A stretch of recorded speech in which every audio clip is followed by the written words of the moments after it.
Hey, what is going on, everybody? Don Martino here with Jose Espinel to talk about the House of the Dragon finale. It's finally here. We are going to talk about it. I can't wait to get into it. Jose, how you doing today, man? I am so excited to get into this thoughts on for this finale of House of Dragon. It was a very interesting one to say the least. Absolutely. I mean, we'll start right here. It's a very Rhaenyra leaning episode, which I'm sure made you very happy. On the same hand, it was honestly pretty insane. There's a lot going on with Rhaenys at the same time because Rhaenys is going to see Rhaenyra, which I called in my episode 9 thoughts on episode, and she tells her that Aegon's become king, which is obviously going to cause divisions. He's obviously leaving out the part about Alicent, pretty much sparing Rhaenyra's life, honestly. Like, that was the move that had to be made.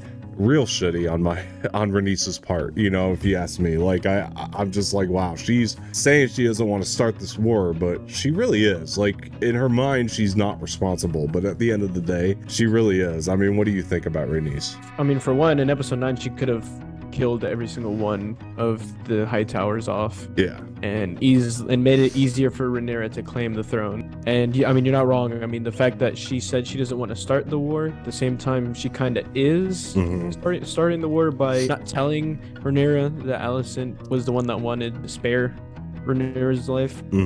Basically hints at the fact that she basically is starting the war. Neither Alicent nor Rhaenyra want to really go to war.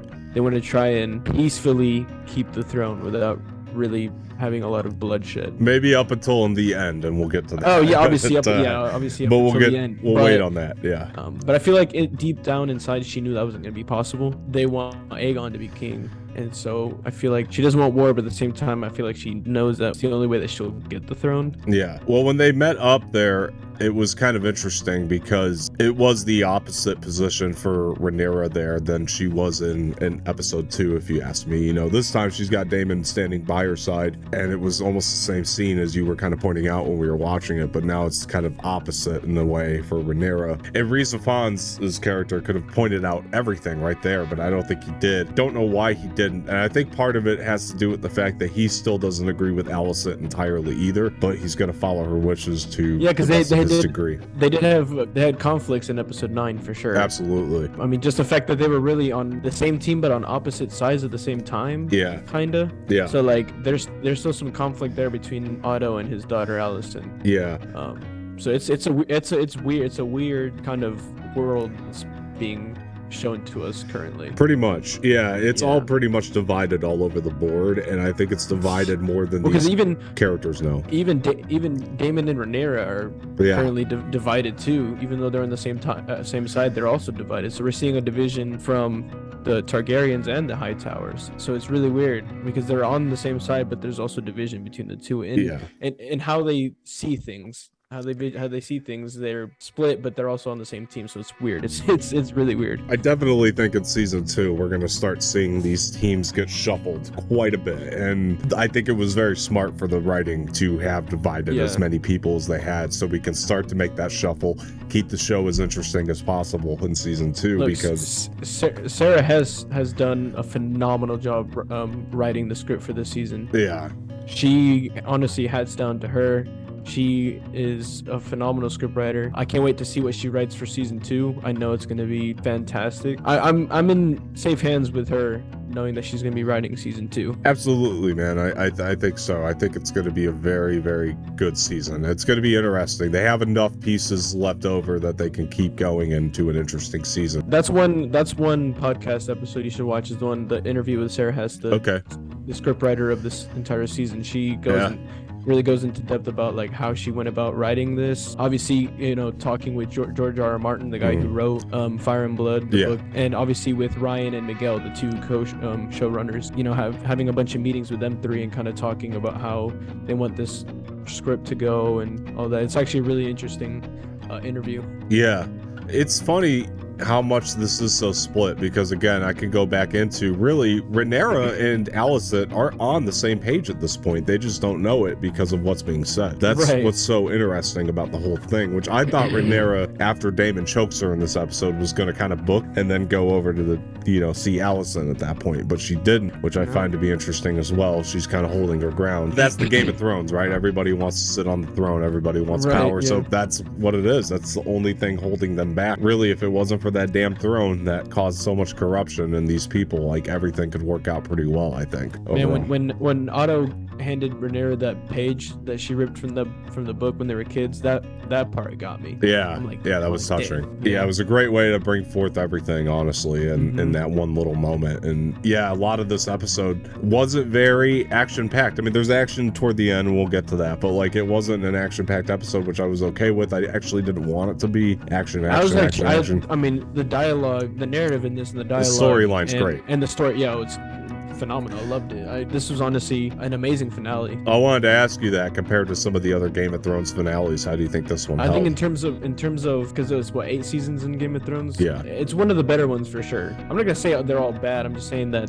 like there's some okay ones. This in terms of finales, this one definitely holds up better than a lot of the Game of Thrones season finales. Yeah, I don't think it was as good as like 3, 4, and 5 for Game of Thrones stand out to me. Like those finales stand out. I know it's divisive, but I also really like the episode or season 8 finale as well, personally. But the other ones, there's some of them were a little bit more lackluster for sure in Game of Thrones, as opposed to this one actually really stuck the landing for the season, actually. And it really, I said, sets up enough that we can have a whole other season and be perfectly okay with that. So I enjoyed that quite a bit. So Rhaenys to me is interesting. I know we kind of talked about her already, but I did want to kind of go into this position that she's in, where she knows Rhaenyra is responsible for Laenor's death, and yet she still chooses by the end of this to side with Rhaenyra, which I find interesting. And same with Corlys. Corlys knows that, and there's that conversation they have when he's in the bed, because Rhaenys really was the one that put him on her side. Well, I think what's going on, actually, personally to me, at least from the perspective of Rhaenys, is her perspective is that you got to get behind, in order to play the Game of Thrones and get up to the throne, you got to get behind the person who's more likely to succeed right now. Which that is Rhaenyra. So that's why she's standing behind Rhaenyra. She really, honestly, at this point, to me, has no loyalty to Rhaenor. I know she was upset about it and shaken by it when it first happened, but I don't think she has any loyalty to her son. I also feel like at the same time, I know this is going to sound twisted, but I feel like I'd like to hear your perspective. She's almost kind of happy that it's not her son next to Rhaenyra. Sure. Because she thinks that Daemon would be a way better on Rhaenyra's side. Yeah. As I guess technically king, because let's be honest, Laenor wasn't going to be a good king. Yeah. let's be honest. Did she want him dead? No. But the fact that I don't believe that at all. Yeah, she does not. But she definitely didn't want her son to be king, because she didn't think that he had it in him to be king. Oh no, of course not. And so she's definitely a lot more pleased that it's Daemon that's going to be king, and she feels a lot safer pledging loyalty to Rhaenyra with Daemon than she was with Rhaenyra and her son. Right. I kind of agree with that assessment, actually. That makes a lot of sense to me. So we have two people. We were kind of talking about Rhaenyra and Alicent. These are two people that really do actually believe in fire and ice, right? The tales of fire and ice, as Viserys said before his death, right? So they believe in that. They have strong faith in that. But then you got... Well, she was told... Rhaenyra was told it when she was named heir. Absolutely. Because that's when Viserys told it to her, yeah. And they stand by it. That's the interesting thing. They're on two opposite ends of this, but they stand by it. They die, believing in the Song of Fire and Ice. Absolutely. 100%. But on both sides, you now have Alicent's father, Rhys Fons, who's still one of my favorite characters. He doesn't believe in it. And then you got on the other side of that, you got Daemon, who doesn't believe in it. So where does that end up putting them for season 2? It's going to be it's going to be very interesting to see what happens in season 2 with 4 characters: Otto, Daemon, Rhaenyra, and Alicent. To me, it seems like those two could team up. That's just a possibility. I mean, eventually we can end up there. there, where Damon and Rhys Ifans end up kind of forming a little bit of a pact, which would be actually, I think, pretty cool. Imagine like a Rhaenyra Allison team and then a Damon Otto team. Yeah, that'd be crazy. It's just a possibility. I mean, we just know things are gonna get shuffled. Like next season, it's I feel like at this point, Rhaenyra doesn't want to team with Allison. Not now. Right now, I'm not saying now. I'm saying like down the line in season 2. I honestly don't even know if down the line it would happen. Have you seen Game of Thrones? We got some of the most unlikely companions in Game of Thrones, man. So at the end, though, we start to get some of the pieces in place to get to pretty much the climax of the whole thing, which is the sons are going to be the messengers, right, at this point. And so that I thought was really interesting and definitely kind of a dumb move on Rhaenyra's part. I actually was thinking in my head, even before the shit hit the fan, like, there's going to be consequences. And, like, Rhaenyra clearly didn't think about that before sending them out. Honestly, like, I thought it was not her best move. Interestingly enough, there were consequences. So he ends up, which house was that he went to, by the way? Do you know? Was it Baratheon? Was it Baratheon? Okay, it looked like Baratheon. So I thought that was cool. Baratheon, yeah, it's cool Baratheon, because it really did mimic like what Baratheon looked like in Game of Thrones. So they did a good job kind of redesigning that. And that's pretty much what I thought it was. I was making sure. So he goes to House Baratheon and, he goes to talk to the king. And then at that point, pretty much things don't go right. And you knew once you saw the big dragon there, I mean, that's Aemon's dragon, right? So Aemon's already there. He's gotten ahead of him. Pretty smart move on Hightower, so. Yeah, and he's wedding one of, I mean, you see him standing next to one of Lord Baratheon's daughters. So yeah, which is almost like at that point, how's he gonna get out of this one? And then he asks for the eye. And I'm like, well, I mean, I guess one thing that he could have done was propose that the youngest son wed one of the daughters. Could have been that, because he did ask for, what are you gonna, are you gonna wed one of my daughters? And then he said, I'm not free for marriage. But then he could have, offered his youngest brother. He could have, but that would have been really speaking for him. And I gotta say, I'm Team Allison, but I like Rhaenyra's kids better. They at least have a little bit of loyalty to one another, and as opposed to Allison's kids are a bunch of little brats, as far as I'm concerned. That is true. So I'll be honest, I was rooting for Rhaenyra's kids. I was like, because Aemon and Aegon don't like each other. It's evident that they don't. Oh, 100%, man. I mean, you saw what happened in the last episode where Aemon did not even want Aegon to be king, and the lengths he was starting to go to. Well, and Aegon didn't want to be king either. He was almost about to get killed over it by Aemon. I don't know if he actually would have gone through with killing him, but it looked like it. Yeah, that's actually a good idea. That's something he could have done just to get out of the situation. Either way, though, I mean, I think Aemon would have still just been just as pissed off and asked for the eye, because... Which, by the way, Aemon's eye looks sick, by the way. Oh, it's awesome. It's a real cool the whole blue. Yeah, dude, is sick. It looks really good. Yeah, it's really awesome. I liked what they. I'm not gonna lie. When he took off the eye patch, I was expecting to see like Viserys. How he just had a hole there. I was expecting to see the same, but then when I saw the blue, I was like, "Yo, this is sick." This entire final act was just cinematically gorgeous and awesome. I mean, bro, the shot when Jace got off his dragon and you saw like the guards kind of blurred in front of him. Yeah, that shot was sick. When he like quote unquote escaped and you saw just like the nice clear skies and the clouds and he's on his dragon, like cinematically. Oh, it's gorgeous. It was gorgeous. They really backed a lot of money behind this episode, so 100%. it was really nice to see actually. And so Jacaerys he takes off, right, and because the king's not going to let it happen in his house, which is like, obviously understandable. I mean, no lord or king is going to let any bloodshed happen in their especially of a child house. Like that was the other thing. Like either way, like we knew Aemon wasn't going to let him get away with it. He's got a dragon that's much bigger, much more strong, in my opinion. And actually, I mean, it's the most powerful dragon of the dragons in House of Dragon right now. Exactly, and it actually leads to, I think, a pretty epic match between these two dragons, and this is where we really get the action of the episode. It was emotional to see Aemon's reaction when his dragon did that. Well, that's the big moment, right? That was startling. Because he didn't want that. Obviously, you saw whenever Arax, Jace's dragon, when he blew fire onto Aemon's dragon, he was trying to control him, but he couldn't. Right. He's like, no, listen to me, obey me. And then when that shit happened, and then Aemon's face after is like, yeah, he showed remorse. He's like, I mean, I wanted to get revenge on him, but I didn't want it like that.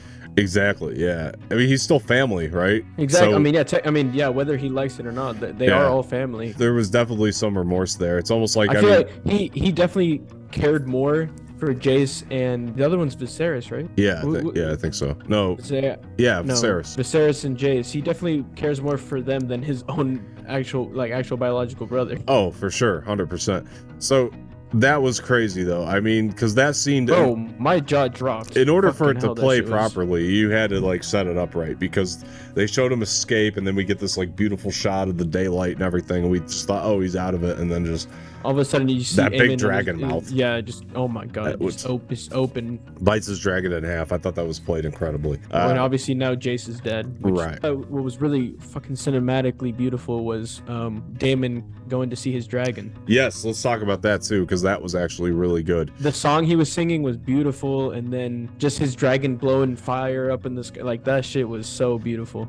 Yeah, absolutely. That was a really nice little sort of exterior scene that they were doing there. I enjoyed that quite a bit. And yeah, it played really nicely, man. I thought that it didn't feel like it was out of place, where I think definitely not. But I think it could have in the wrong hands. You know what I mean? Like, it's a scene that could have felt out of place. It's a good thing we are in great hands. Exactly. But it was directed so beautifully. And without that, I'm glad you brought that up, because without that great direction behind it, it could have felt out of place in the episode. But it did end up, kind of leading to all this final shot of the episode, which I thought was incredible.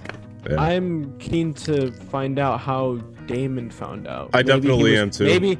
Maybe I was gonna say maybe he was following Jace and witnessed it without the other two knowing. It's possible, because he was with the dragon at that moment. Yeah, exactly. So that might have been the point. You know what I mean? He was probably that third dragon. Yeah. That we saw flying, and then he followed Jace. He might have been. Because he's the younger of the two. That's right. We did see 3 dragons. Yeah. So he was most likely following Jace without, Aemon and Jace knowing that he was there, and he probably witnessed it firsthand. Went to Rhaenyra. Yeah. And told her what happened. Yeah. That final shot when she turned around, her that face. was awesome. That shit was, oh my god, what a way to end this episode. Honestly, man, it was. That brought me vibes of like Anakin with the Sith eyes and Revenge of the Sith. Oh, dude, like that's the same vibe it gave me, which is interesting, because like Rhaenyra's going dark side now because of this. Like it's 100% there. So showing no remorse for the High Towers at all. I don't think so. I think they're gonna go ape shit. So season 2 is about to be so ape shit. Yeah. I can't wait to see how this all plays out. But yeah, I think this finale really stuck the landing in a great way. I'm so glad we got to witness it here. And guys, let us know what you thought of the finale. Did it stick the landing for you? Was it everything you wanted? Probably not, because this show never does what you want. It just does what it thinks is best. And like, honestly, like, that's Game of Thrones, man. It's not going to be what you want. It's just going to be the thing that makes the most sense to the writers. And that's always what I love about the show. It sticks to its guns. It's never going to go with fan theories and things of that nature. Yeah. Usually always sticks for me. I agree, man. I loved it. Jose, thank you for being here, man. Hey, of course. It's been fun. And before we go, guys, please hit the like button below, subscribe to the channel, leave some feedback in the comment section, share this with your friends, hit the bell for notifications.